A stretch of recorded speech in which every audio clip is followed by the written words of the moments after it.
Olá, boa noite. Hoje é segunda-feira, dia 8 de julho. O Link Espírito Santo está começando. Veja agora o que é destaque na nossa edição de hoje. A Anatel determina que empresas de telecomunicações criem lista para consumidores que não desejam receber ligações de telemarketing. Procon da Serra realiza mutirão para ajudar quem está com as contas no vermelho a renegociar suas dívidas. E o frio chegou com força neste fim de semana. As temperaturas despencaram e os capixabas tiveram que tirar os casacos do armário. E ainda tem as notícias de outras regiões do estado nesta segunda-feira. Tudo isso e muito mais a partir de agora. O Link Espírito Santo já está no ar.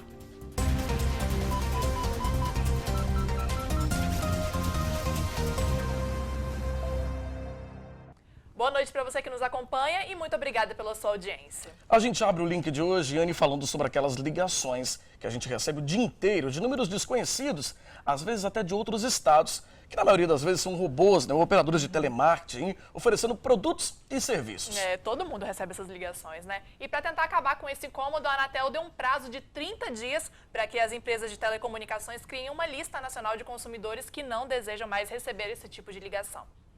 A Kelly, funcionária pública, não aguentou receber tantas ligações de telemarketing e teve que arranjar uma solução.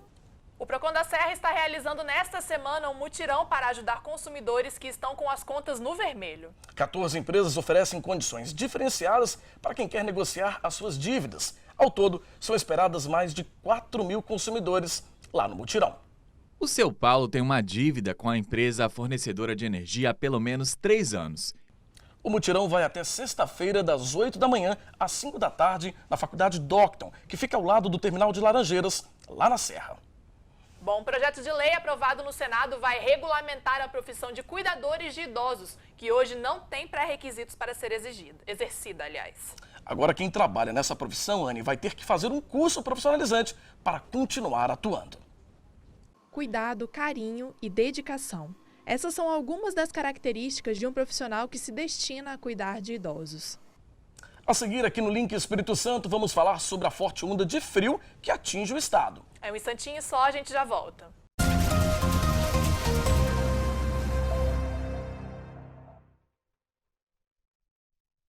Estamos de volta com o Link. Cerca de 500 ciclistas fizeram um protesto nas principais avenidas de Vila Velha no último sábado.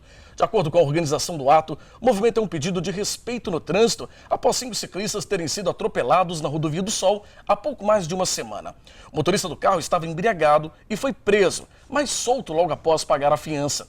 A empresária Marília Barbosa, de 50 anos, que foi uma das vítimas mais graves do atropelamento, quebrou costelas, clavícula, ombro, passou por uma cirurgia para corrigir a mandíbula e ainda continua internada no hospital. Bom, mudando de assunto, o frio chegou com força neste fim de semana e as temperaturas despencaram. Os capixabas tiveram até que tirar os casacos do armário. Uma segunda-feira daquelas bem fria. Fabiano, tá friozinho, daqui a pouco eu vou pegar meu casaco ali quando terminar o jornal também. Tá bem frio mesmo, né? A temperatura caiu impressionante, como abaixou, né? Exatamente. E nesse frio, dá até vontade de ficar só debaixo do edredom, ali comendo várias comidinhas gostosas, né? Nem pensar em exercício físico nessa época. Bom, mas a gente tem que ficar atento justamente por isso com a nossa alimentação. É verdade, Anne. Para falar sobre isso, nós vamos até Colatina com o Altemar Collin e a Tainara Lebarque. Eles conversaram com uma nutricionista que vai dar dicas, né, para não fugir da dieta durante o inverno. Boa noite para vocês aí em Colatina. Boa noite, Anne. Boa noite, Fabiano. Boa noite a todos que nos acompanham aqui no Link Espírito Santo. Boa noite, Fabiano. Boa noite, Anne. Essas foram as informações hoje aqui de Colatina. Boa noite a todos. Voltamos agora à Vitória. Obrigada, Altemar e Tainara. Bom, a seguir aqui no Link tem entrevista de estúdio tirando dúvidas sobre doenças reumáticas. E ainda mais notícias de outras regiões do estado. A gente já volta.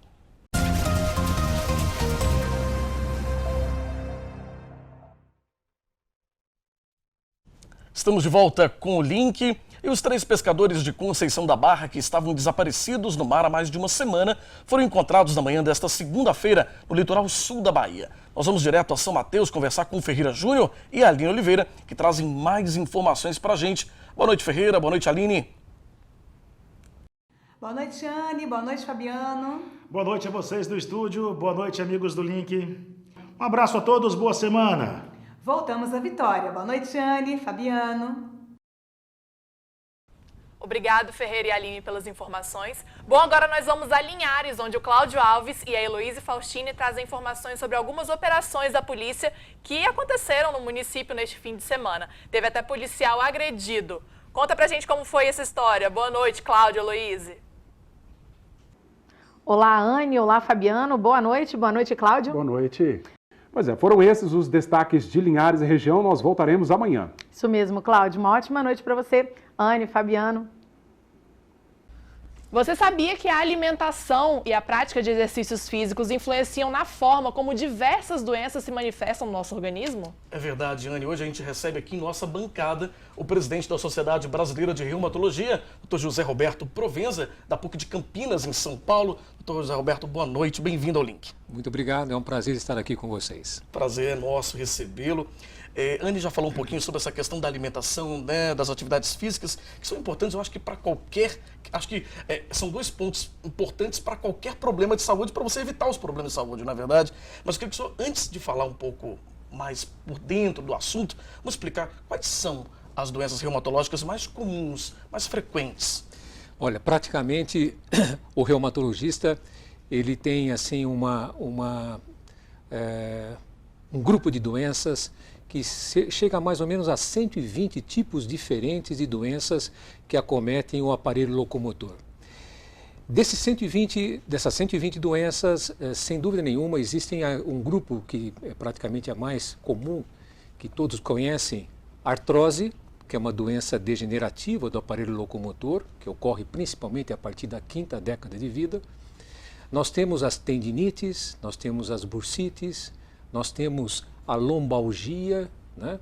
Nós temos a fibromialgia, que é extremamente comum.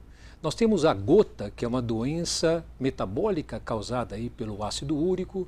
Nós temos também, principalmente também, aí os pacientes portadores de fibromialgia, que é também um grande contingente de pacientes que estão no nosso consultório.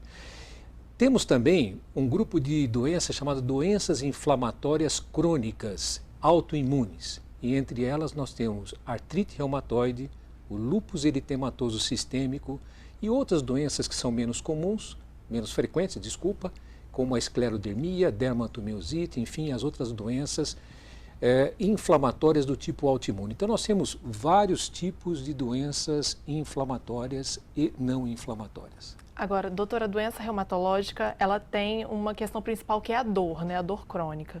Como que eu posso identificar ou levar os sintomas ao meu médico para que se identifique que é realmente uma doença reumatológica e não qualquer outra dor corriqueira? Perfeitamente, Anne. O que eu quero chamar a atenção também é que quando as pessoas que estão nos ouvindo sentem dores articulares, se forem dores articulares passageiras, tipo assim, 4, 5 dias, uma semana, e isso desaparece, não é para ficar tão preocupado. O que tem que ficar muito preocupado é quando essa dor atravessa mais de 2, 3 ou 4 semanas em diante.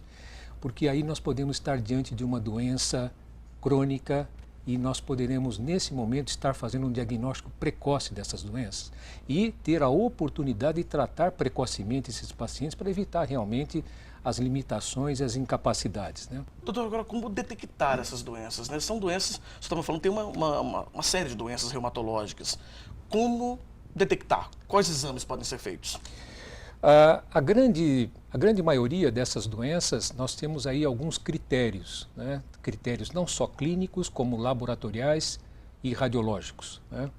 Então, normalmente, hoje nós temos marcadores laboratoriais, alguns sinais radiológicos, tomográficos, também da ressonância magnética, do ultrassom, que são métodos auxiliares no diagnóstico das doenças reumáticas. Então, eu chamo a atenção também para o fato de que o mais importante no diagnóstico de qualquer doença reumática ainda é a história clínica bem feita, um bom exame físico e, a partir daí, sim, pedir os exames complementares. Então, sem dúvida nenhuma, o exame, a anamnese que nós chamamos, que é a história do paciente, é o mais importante. Agora, doutora, a gente está numa época de frio aí, né? Junho, julho é um período bastante frio, pelo menos daqui para o sul do país, né? E o frio acaba provocando algumas dores especiais para quem já tem problemas, né, em articulações e musculares. E para a doença reumatológica também é um fator de alerta, certo? Sem dúvida nenhuma. O frio, ele normalmente promove um estímulo na pele, onde nós temos terminações nervosas, que leva esse estímulo ao sistema nervoso central. E dependendo do nível de percepção de dor de cada um de nós, porque cada um de nós temos um tipo de percepção de dor, ele sente mais dor. E normalmente no frio o que acontece conosco? Nós nos contraímos. Quando nós nos contraímos, nós contraímos tendões, ligamentos, bursas, e aí nós vamos ter muita dor articular, né? Ainda mais se tiver algum processo inflamatório naquela articulação, maior será a dor ainda. Uma das doenças também que piora também com o frio é a fibromialgia, né? A fibromialgia também, alguns pacientes se sentem um pouco pior também no frio, não só com o frio também, mas com a questão da qualidade do sono.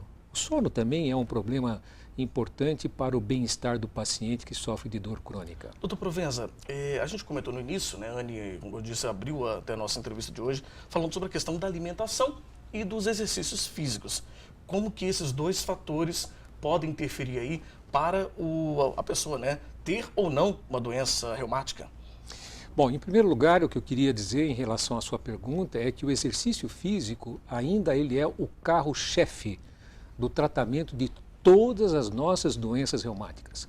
O fortalecimento da musculatura, dos ligamentos, dos tendões, realmente previne a deformidade e melhora sensivelmente a dor desses pacientes. Por quê? Porque aumenta a endorfina. A endorfina é extremamente importante no alívio das dores. Com relação à alimentação, nós sabemos que a vitamina D, o cálcio, principalmente na questão da osteoporose, é extremamente importante. Tem pessoas que não podem tomar sol e é através do sol que nós produzimos a vitamina D na pele. Então, a ingesta de vitamina D, a correção dos níveis de vitamina D, uma alimentação rica em cálcio, em proteínas, é fundamental. Tá certo, doutor José Roberto Provenza, nosso convidado de hoje, aqui no Link Espírito Santo, presidente da Sociedade Brasileira de Reumatologia, que hoje veio esclarecer dúvidas aqui comigo, com a Anne, com os nossos telespectadores sobre doenças reumáticas. Agradece muito essa oportunidade de poder estar aqui transmitindo um pouquinho de conhecimento e oxalá a gente teria uma outra oportunidade para estar aqui com vocês. Muito obrigado. Doutor Provenza, que veio lá de Campinas, especialmente para essa entrevista e para o congresso, lógico. Com certeza. Muito obrigado. Obrigado, doutor Provenza. Obrigado. E agora a gente vai para um rápido intervalo, mas na volta você confere o nosso giro de notícias por outras regiões do estado. É um instante só, a gente já volta.